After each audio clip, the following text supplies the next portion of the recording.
एससीजे live में आपका स्वागत है। आज हम लोग मैथिली शरण गुप्त जी द्वारा रचित गीति काव्य को देखने जा रहे हैं और यह गीति काव्य है सो यशोधरा को आधार मानकर लिखा गया है।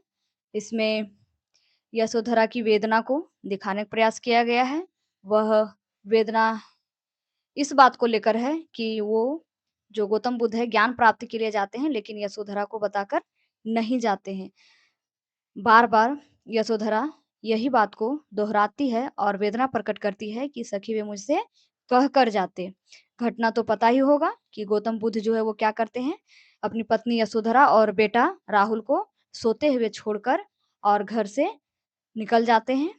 जब यशोधरा को पता चलता है कि मेरे पति मेरा त्याग करके और ज्ञान प्राप्ति के लिए निकल पड़े हैं, तो वह बहुत ही दुखी होती है। इस बात को लेकर नहीं कि मुझे छोड़कर चले गए, बल्कि इस बात को लेकर दुखी होती है कि मुझे वो बता कर नहीं गए। तो देखिए, यहाँ अब इसे शुरू करते हैं। सखी वे मुझसे कह कर जाते, सखी वे मुझसे कह कर जाते, कह रही है यशोधरा कि सखी वो मुझसे कह कर जाते। कह तो क्या मुझको वे अपनी पथ बाधा ही पाते? क्वेश्चन मार्क, ठीक है? कि अगर वो मुझसे बता देते तो क्या मैं उसके पथ के लिए बाधा बनती क्या? उसके रास्ते के लिए बाधा मैं नहीं बनती।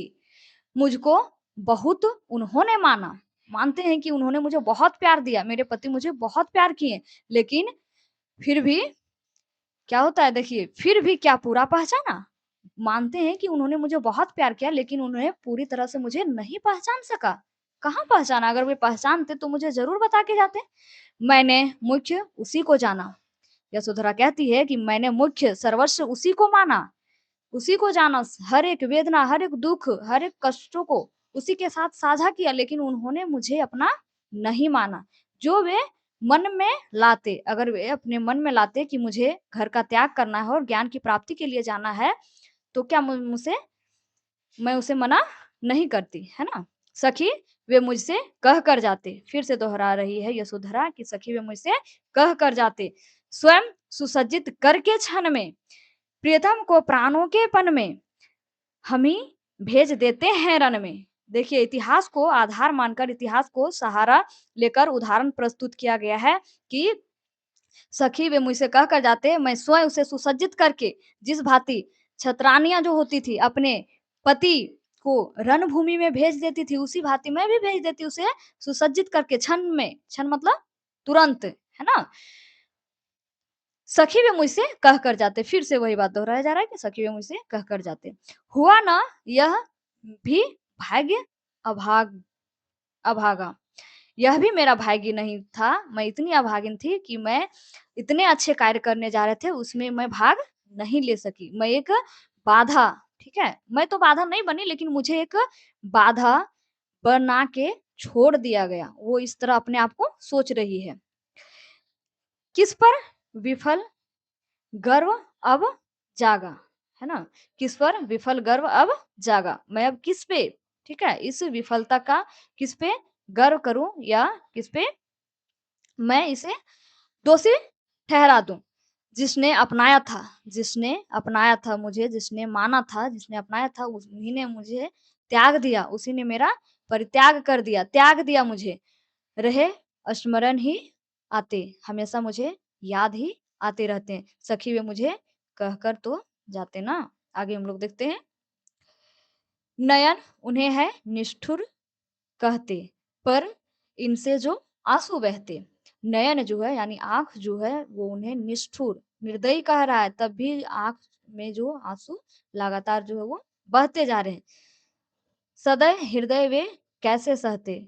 देखिए, इतना दुःख प्रकट करने के बावजूद भी वो अपने पति पे किसी तरह का लांछन, किसी तरह का दोष नहीं रहने देना चाहती है। वो फिर से सहृदय होके इस वाक्य को दोहरा दे रही है कि उनका हृदय इतना कोमल था, इतना सहृदय थे, इतना मुझे प्यार करते थे कि शायद यह भी सोचे होंगे कि अगर मैं इसे बता के जाऊँगा तो क्या होगा, वो आँसू बहाना शुरू कर देगी और इस तरह से अगर आँसू बहाना शुरू कर देगी तो फिर शायद उन्हें, सॉरी, शायद अच्छा नहीं लगता मेरे पति को।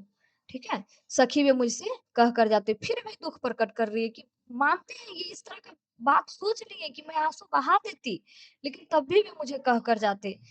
जाए सिद्धि पावे वे सुख से।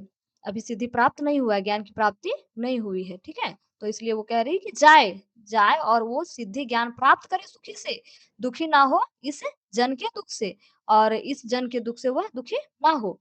उपालव दूँ मैं किस मुख से? मैं किस मुख से उन्हें उलाहना दूँ? क्योंकि उलाहना भी उसी को दिया जाता है जो अपने होते हैं, है ना? यहाँ क्या किया गया है? त्याग दिया गया है। वही दुःख प्रकट करते हुए कह रही है कि मैं उसे उलाहना क्यों दे रही हूँ? मैं उसे उलाहना नहीं दे सकती क्योंकि उस उन्होंने मेरा त्याग कर दिया है। मैं अब उन्हें उलाहना भी नहीं दे सकती हूँ। मैं किस मुख से उलाहना दूँगी? आज अधिक वे भाते।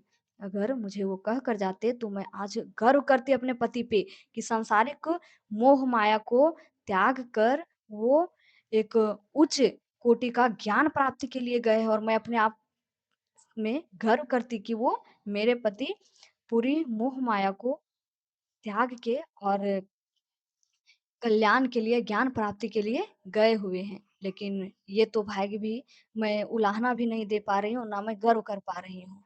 ठीक है? सखी वे मुझसे कह कर जाते। बार-बार यही वेदना प्रकट की जा रही है कि सखी वे मुझसे कह कर नहीं गए, वे मुझे कह कर जाते। गए, लौट भी वे आएँगे। गए हैं, लौट कर भी आएँगे। है ना? ज्ञान की जब प्राप्ति हो जाएगी तो लौट कर आएँगे। कुछ अपूर्व अनुपम लावेंगे, कुछ अपूर्व अनुपम ज्ञान लाएँगे वो, है ना? अद्वितीय ज्ञान लाएँगे, रोते प्राण उन्हें पावेंगे, रोते प्राण उन्हें पावेंगे। पर क्या गाते-गाते सखी वे मुझसे कह कर जाते। भले ही वे आएँगे, अनुपम ज्ञान लेकर आएँगे, लेकिन तब भी मैं उनके साथ कोई भी वेदना सामने तो नहीं प्रकट कर पाऊँगी और उन्हें वो मुझे रोते प्राण ही पाएँगे। मिलते हैं नेक्स्ट वीडियो में, तब तक के लिए धन्यवाद।